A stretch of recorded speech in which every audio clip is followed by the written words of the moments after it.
Hey guys, in today's video, I'm going to tell you the best 7 brawlers to max so that you can conserve your gold and power points. Now, I know most people now don't have that much gold or power points to spend on brawlers, so I'm going to tell you the best 7 brawlers to max, both for ranked and trophy pushing, but mainly for the new ranked system. So the first brawler on our list and what I consider the most versatile tank is actually Ashe, and the reason why I picked Ashe is two things. He has very strong health, he has very high health, and he has a very strong attack. He does around 3200 damage with a long range attack, and that's really strong on a tank to where he can dominate in many situations, and he doesn't get fed up with like tar pets because he just pierces right through them. Now, if you're wondering the best build for him, I would consider using Chill Pill, the healing gadget, plus speed damage gear, the first bash star power, and his hyper is probably necessary. Now, for most tanks, I would say always get their hyper, because the hyper makes a big difference in just chaining supers and being able to run off the map and getting control. So if you're running a tank, if you're a tank main, always get their hyper. It always helps, even if the hyper itself doesn't do much. Like Ashes, 5 more rats usually doesn't help that much, but in most situations, the stat boosts are all you need, and it makes him such an oppressive brawler. So going over some gameplay, you see we have control over mid, I have my hyper, and you're about to see what my hyper can do. So I'm just chilling here, my range allows me to hit the surge, I have full rage, I just hold that bush easily. Oh, our Byron kills our Lou, doesn't matter, I just hyper, I kill both, and now they're team wiped. We have all the gems on one brawler, and I can just chill and kill them all. As you see in the next 15 seconds, I just chill in mid, I kill the crow, and then I go for the surge. Doesn't even matter. I just chill. I attack, whatever. I kill two. Byron's still alive. Surge chills. We win. That's all that matters. So the next brawler on our list, and who I consider the best assassin, is Stu. And Stu is really interesting because pretty much has a super every single time he's on the field. He has a super from one hit, and that allows him to traverse the map. Both Gaza Heal and his other star power Zero Drag are good. Gaza Heal just got nerfed, but Zero Drag is still really strong because you can just traverse the map in like 2 supers, get up the map. You can hold control with him with the healing star power and hot zone. You can also get up the map in like knockout, although I wouldn't suggest him. But in Brawl Ball, he's really strong too. His hyper is pretty strong. The infinite supers are usually underutilized, and they're usually not that good unless you have the Gasa heal star power, because you can really just heal like 3k just like that.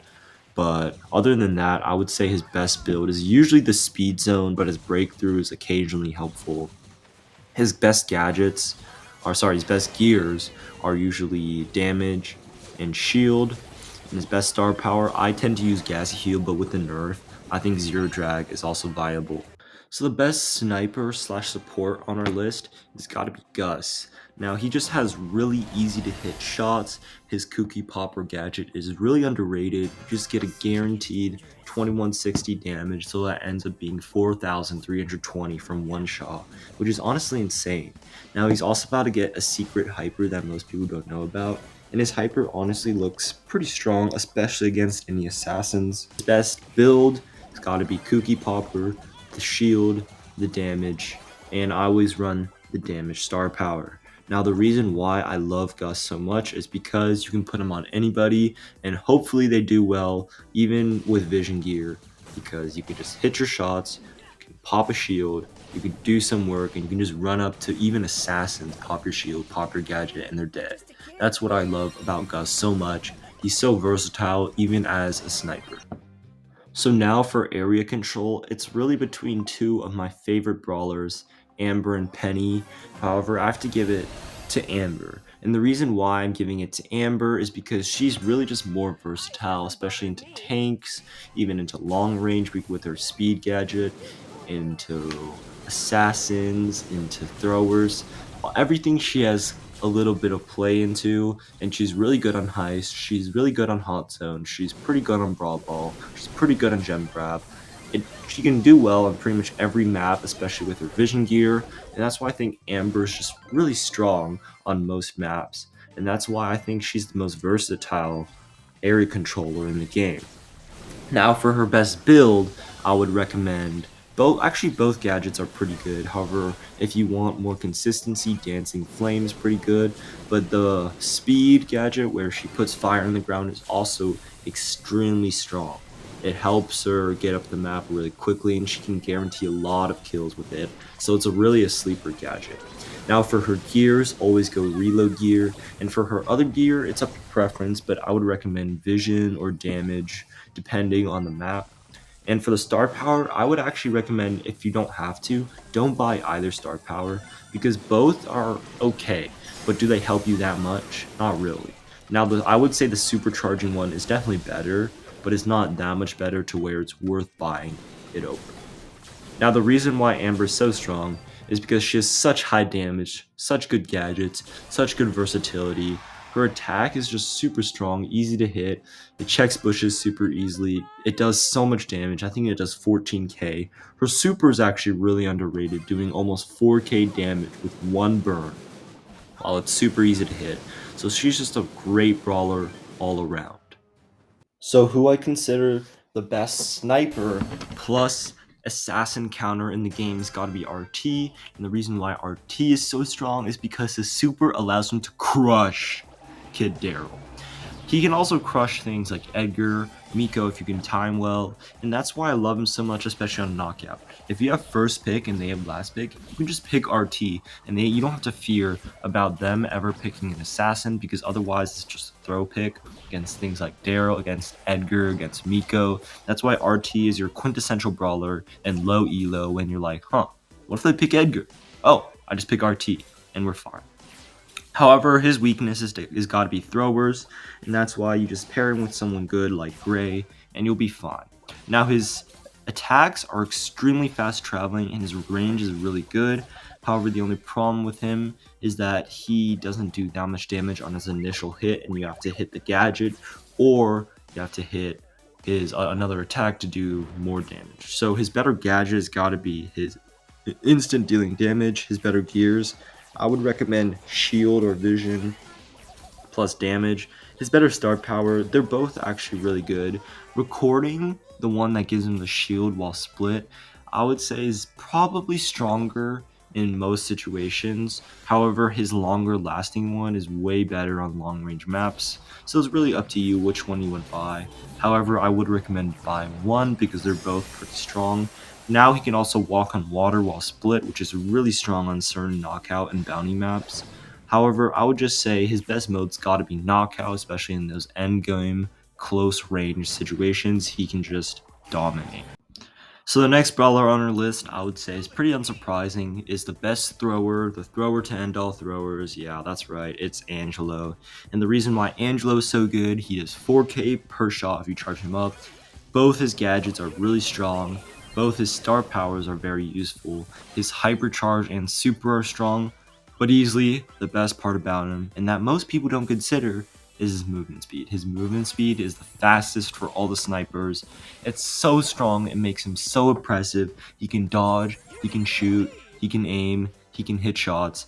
He's the best sniper in the game. He's quintessential. Any water map, he's actually kind of decent on. Like Hot Zone, he's good on, surprisingly. Heist, he's surprisingly good on. Knockout Bounty, he's unsurprisingly good on. Now, the best build for him, I would say the piercing gadget because the low cooldown is actually way stronger, but the jump is still good, especially if you don't play Claw. The best gears, now I actually run health damage, however, you can also run shield instead of health. The reason why I run health is so I can quickly start charging again, and for my style of gameplay, it helps me a lot. And the better star power is definitely the healing star power. However, on certain maps, you can run the increased movement speed on water, especially on the laned heist map, which I'm forgetting the name of. Okay, but this time the real best thrower, and that's Larry Laurie. I would say Juju's actually a little stronger in the meta right now. Larry, after like 14 nerfs, is still one of the best throwers. It's because of Larry's fast movement speed. You can just traverse the map really well. His reload speed is pretty slow, but it honestly doesn't matter that much because of his high damage. 2800 for almost a guaranteed 2 hits is really, really strong. The movement speed, wow, it's just, I don't know why they gave a thrower fast movement speed. It just made Angelo insane, and they gave it to Larry and Laurie. And it's like, oh, it's gonna be fine. Nope, and that's what makes Larry Laurie so strong. You can dodge, you can attack assassins. He's pretty much good on any walled map, but only not against tanks unless you run the other star power. Now, considering the build, obviously his healing gadget is way better. His swapping weapons one is actually hilariously trash compared to his healing one. His best gadgets, I would run vision or damage plus shield. His best star power, the shield is kind of outdated, especially against high damage brawlers. So I would now recommend actually running the reload, especially in heist. You can get upwards of like 7,200 damage from your attacks, and I think it makes Larry Laurie a much different brawler, and it gives him the DPS to compare with brawlers like Dynamite or Grom or Tick on heist, and that's why I think Larry Laurie is extremely strong right now. So thank you for watching this video. Please like and subscribe. I hope you learned the best versatile brawlers for you to max to conserve your gold and power points, which are so precious for the new ranked season. Thanks for watching.